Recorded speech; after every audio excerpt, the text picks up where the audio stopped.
Good morning, students. So this is going to be the fifth form of business organization.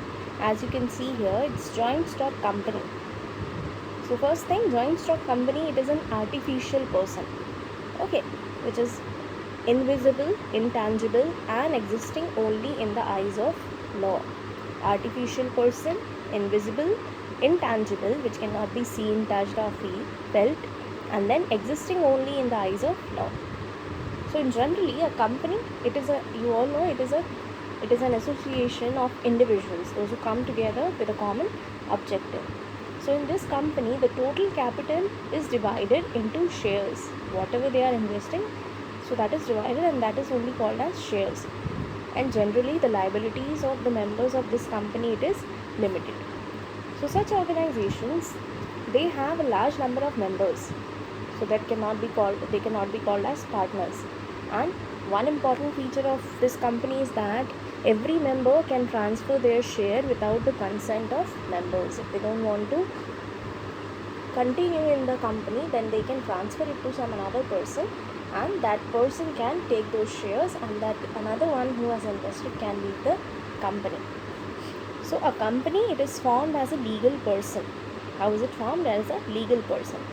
That means it exists only in the eyes of law. Okay.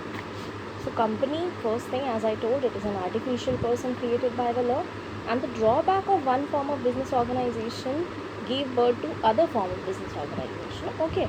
So this is why the company, this joint stock company, was formed. So, and this company, joint stock company, it basically originated in Italy in 12th century. Okay. Then, as you can see here, the definition given under Companies Act 2013. So, under Companies Act 2013, a company means a company incorporated under this act or under any previous company law. So any existing company means a company formed and registered and under any of the acts. As you can see, various acts are there. So any company registered under any of these acts formed under the law, thus a company formed and registered can be called as company, joint stock company. So what you learn from this, what you conclude from this, that a company, it is an artificial person, it is invisible, intangible, which is created by the law. So it exists in the eyes of the law. Then endowed with perpetual succession, common seal, and the distinct entity. So now you will be studying about these features also. Common seal, perpetual succession, okay, all these things. Then comes features of joint stock companies. So the first one is artificial person. As I told, it is created by law. It is an artificial person. So law has recognized a company as an artificial legal person. Even though the company is not made of blood, bones, like a real person, then too it has so many rights like an individual. So as a person, the company can even sell and purchase the property belonging to it. A company can file a case against anyone, or it can be even cased or sued by anyone. So this is very clear that a company has all the rights of the persons carrying out the business activities. And similarly, it has all the rights of individuals as well. Okay. So the only difference is that company does not die a natural death, and it is only brought into existence by the law. It is brought into existence by the law and dissolved by the law as well. Unlike a real person, it doesn't die.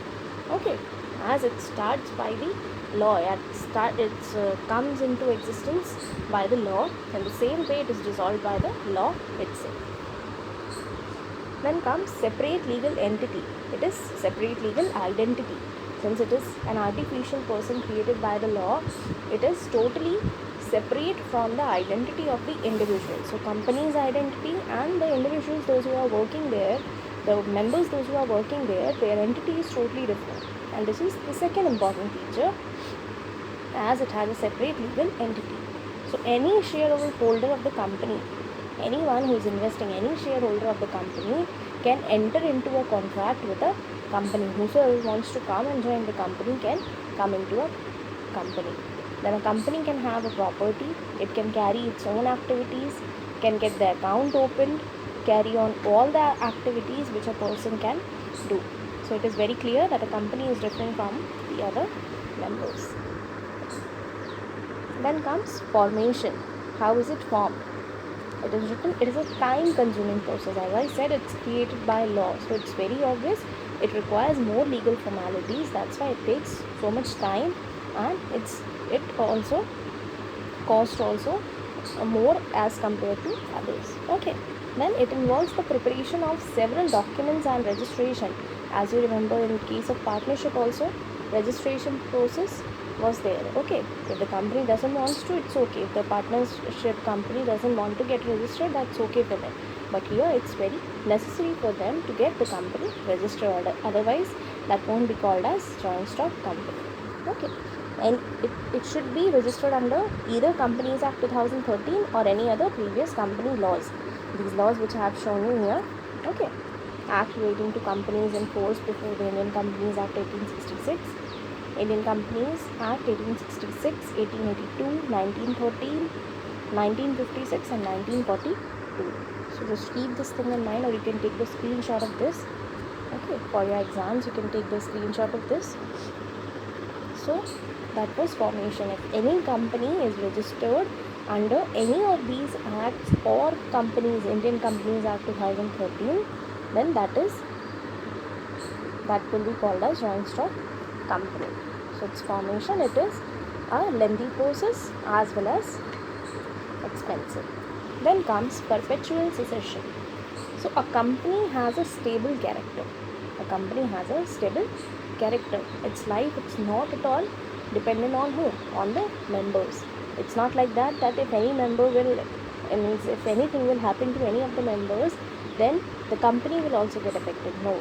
So on the death of the members or on the sale of the shareholding, the new persons become its members. As I told, the shares can be transferred.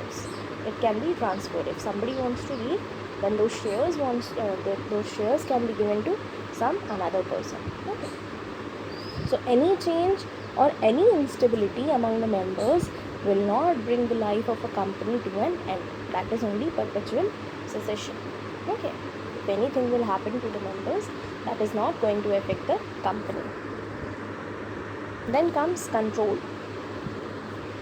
So the owners are the members or the shareholders, whereas the management and control is in the hands of directors. Basically, who are the owners? The members, those who are bringing the capital or the shares. Okay, and the other decision making power and everything and the control, management and the control of the company, it is in the hands of the board of directors. And these board of directors, they are elected by the members themselves. Okay, they are chosen among all of them only, that whosoever can take the major basic decisions. Okay, who are having the proper qualifications for a particular job. They have to see everything, their experience, their age, everything is seen for selecting them for the board of directors. Then comes liability. As I told in the beginning itself, the liability of the members, it is limited. So by limited liability, we mean that each member is liable up to the amount of the shares he has purchased or promised to purchase or contribute. Okay. Then comes common seal. Common seal, as the members, as we all have our own signatures. Okay, that is our signature. Then for a company, since it cannot sign, it has a common seal. Common seal, so being an artificial person and legal person, it has a common seal, and the stamp has the name of the company imprinted in. As you can see here, trusted company. Okay, so the stamp, it has the name of the company imprinted on it. This acts as an official signature of the company, and any contract carried on without it is not binding on the company. Okay. Then next is risk bearing. So the risk is borne by all the shareholders. Whosoever is going to invest in the company, that is going to be shared by each and every shareholder. Whatever risk they are going to face, that is going to be shared by each and every one of them. And as I said about that transferability of shares, the shares can be transferred. Let me explain it properly. The capital, it is made up of shares.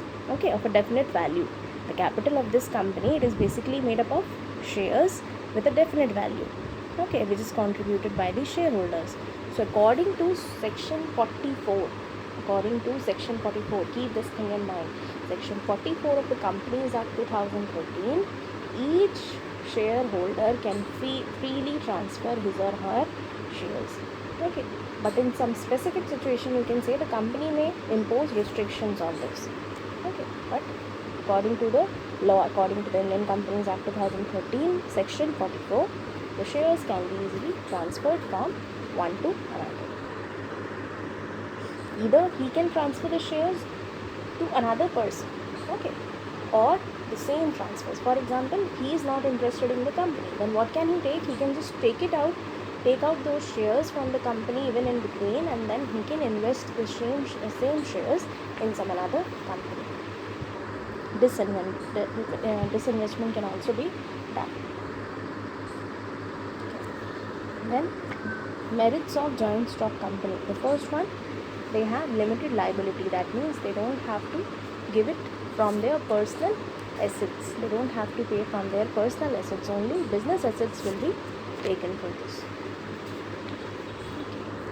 Then transfer of shares. The investors are attracted to purchase the shares of company as it can be converted into cash any time. The shares can be easily converted into cash any time. Whenever they want to, they can just take it out, convert it into cash, and that will belong to them only.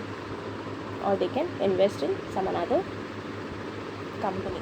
So the shares can be transferred at any time, and shares of most of the companies, they are enlisted on stock exchange. Stock exchange we will study later in the next class, and hence it can be readily sold. It can be easily sold to some another person, or it can be converted into cash in case of need. So such liquidity means it can be easily converted into cash. So such liquidity of these shares, of these investment, it stimulates investment in the industrial and commercial enterprises. Okay. So when these shareholders, they will come to know that yes, this is the place where we can easily get our shares back, or we can easily get them converted into cash. So obviously they are going to get interested in investing in these companies. Then comes perpetual existence. As I told, they are totally separate. Company has a separate legal identity. Okay. If something is going to happen to the members, it's not going to affect the company at all. Scope for expansion. Through the issue of shares, a company can accumulate large amount of capital. As I told, more number of shareholders are going to get attracted. So obviously, if the shares are going to increase, that will increase our capital. So it can expand easily. Professional management. Whosoever is working there, all the managers, they are specialized. Their qualifications, they are according to the demand of the company. Okay, so they are all professionals. Then comes limitations of joint stock company. So the first thing, difficulty in formation. As I said before also, it takes more time and it is expensive as well.